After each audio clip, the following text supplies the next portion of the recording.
We're back in Mirissa and we're at Mirissa Beach, which is a really pretty beach with an iconic surf spot. But today we're gonna explore some of the more interesting things down the coastline of Mirissa Beach. So right on the edge of Mirissa Beach is this cool little island almost called Parrot Bridge, which is right on the beach, but you can sort of like walk onto it through this little channel.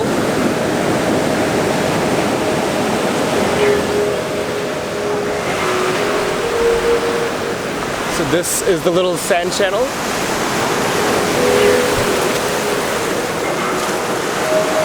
So this one part has bamboos and stuff. It's a little bit tricky to climb, especially with a heavy camera. Tricky, but not that hard.